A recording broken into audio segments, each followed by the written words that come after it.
Welcome back guys. Success fam में मैं संध्या आप सभी का स्वागत करती हूं। गाइस, आज की कहानी का सीख बस यही है कि जिंदगी में कभी भी भावना में या किसी के दबाव में आकर कोई निर्णय ना लो, क्योंकि अभी जो निर्णय आपको सही लग रहा है इसके दूरगामी परिणाम बहुत भयंकर होंगे। और दूसरी सीख यह है कि कभी किसी का अधिकार ना छीनो, किसी की मजबूरियों का फायदा मत उठाओ, शर्तों पे रिश्ता मत बनाओ। तो आइए वीडियो शुरू करते हैं। ये तो आप सब जानते ही होंगे कि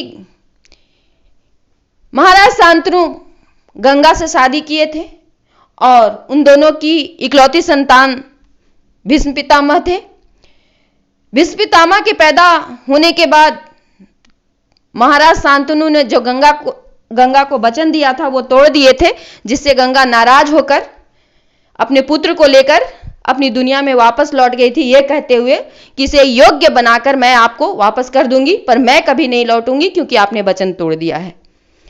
भीष्म पितामह को गंगा ले गई और सचमुच योग्य बनाकर उन्हें वापस करती है।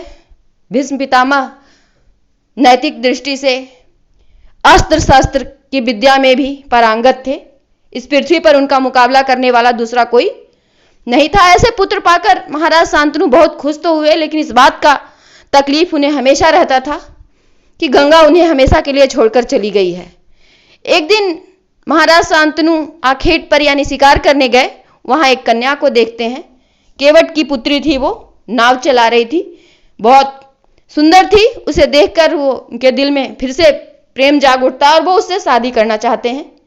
जब ये बात पता चली उस कन्या के पिता को तो वो तो बहुत खुश हुआ, लेकिन साथ ही साथ इस बात का शिकायत भी था कि आपका एक पुत्र है पहले से और वो बहुत योग्य है, तो गद्दी तो उसे ही मिलेगी, राजा तो वही बनेगा, इस राज्य का उत्तराधिकारी तो वही है, तो मेरी बेटी को आपसे क्या मिलेगा जो आप जैसे अधेड़ उम्र के इंसान से मैं अपनी बेटी का शादी करूं।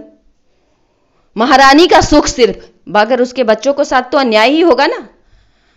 ये सुनने के बाद महाराज शांतनु वापस चले आते हैं, क्योंकि वो भीष्म पितामह के साथ अन्याय नहीं कर सकते थे। परंतु जब ये सारी कहानी भीष्म पितामह को पता चली तो वो गए और माता सत्यवती के पिता को ये वचन दिया कि मैं आपको वचन देता हूं कि मैं गद्दी पे नहीं बैठूंगा, मैं इस राज्य का उत्तराधिकारी हूं, लेकिन मैं त्याग करता हूं अपने अधिकार का, और जो मेरा दूसरा भाई या होने वाला है या जो भी आएगा उसे ही मैं गद्दी पे बिठाऊंगा, तो कृपया आप अपनी पुत्री का शादी मेरे पिता से कर दें। लेकिन वो केवट बहुत ही लालची और था और चालाक भी। उसने कहा ठीक है, आप नहीं गद्दी का लालच करते हैं, राजगद्दी का आपको मोह नहीं है, सिंहासन का मोह नहीं है, लेकिन आपकी संतान, क्या वो भी अपने पिता के वचन के लिए वो त्याग करेगा जो आप करने आए हैं? तब भीष्म पितामह ने वो भीष्म प्रतिज्ञा ली कि मैं आजीवन ब्रह्मचर्य का पालन करूंगा, अगर शादी ही नहीं करूंगा तो संतान कैसे होगी, और संतान ही नहीं होगी तो फिर राजगद्दी के लिए संघर्ष कैसे होगा।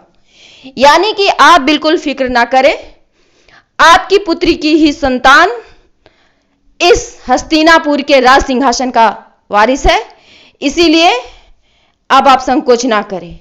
देखो गाइस, यहां पे भीष्म पितामह ने अपने पिता के लिए बहुत बड़ा त्याग किया और इस त्याग के कारण वो महान भी बन गए। लेकिन इसका परिणाम क्या निकला? जिस दो भाइयों के संघर्ष के डर से माता सत्यवती के पिता ने भीष्म पितामह से वचन लिया और भीष्म पितामह ने भीष्म प्रतिज्ञा कर डाली, क्या वो लड़ाई टल गई? नहीं टली ना, लड़ाई तो हुई ही। और दूसरी वजह कि योग्यता में अगर कोई है योग्य किसी से ज्यादा, यानी जो भी इंसान योग्य है उसी को वो पोस्ट मिलना चाहिए। अगर सिंहासन पर भीष्म पितामह होते तो ये सारा अन्याय ही नहीं होता और राज सिंहासन के लिए संघर्ष नहीं होता और महाभारत नहीं होता। लेकिन चूंकि भीष्म पितामह अपने पिता के मुंह में इतना बड़ा त्याग भी किए जिसका कोई लाभ उन्हें नहीं मिला। सबसे बुजुर्ग होने के बाद भी वो महाभारत की लड़ाई वो लड़े और उन्हीं पांडवों के खिलाफ लड़े जिन्हें वो बेहद प्यार करते थे।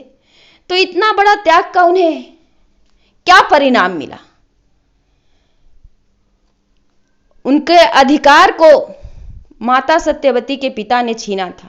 यह अन्याय उन्होंने किया था जो कहीं ना कहीं कुदरत हिसाब बराबर करने के लिए तैयार थी और की भी। माता सत्यवती को लड़ाई से बहुत पहले ही, महाभारत के युद्ध से बहुत पहले ही वहां से हटा दिया गया था। वो चली गई थी वन में, क्योंकि उन्हें बता दिया गया था कि आगे जो कुछ भी होगा वो बहुत भयंकर होगा और आपसे देखा ना जाएगा। इसीलिए वो महाभारत का युद्ध नहीं देखी।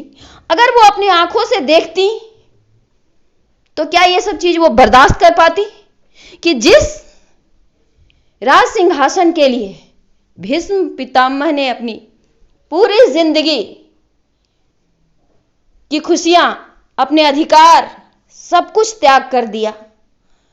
आज वो प्रश्न आज भी खड़ा वही है कि राज सिंहासन का वारिस कौन? धृतराष्ट्र के पुत्र दुर्योधन या फिर पांडु पुत्र युधिष्ठिर?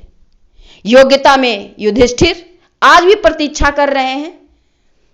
पहले भीष्म पितामह से प्रतीक्षा करवाया गया और अब युधिष्ठिर। तो अन्याय हुआ था, इसीलिए अन्याय नहीं करना चाहिए। किसी का अधिकार अगर नहीं छीना जाता तो ये महाभारत ना होता। तो महाभारत हुआ इसलिए कि भीष्म पितामह के अधिकार को छीना गया। तो अधिकार किसी को नहीं छीनना चाहिए।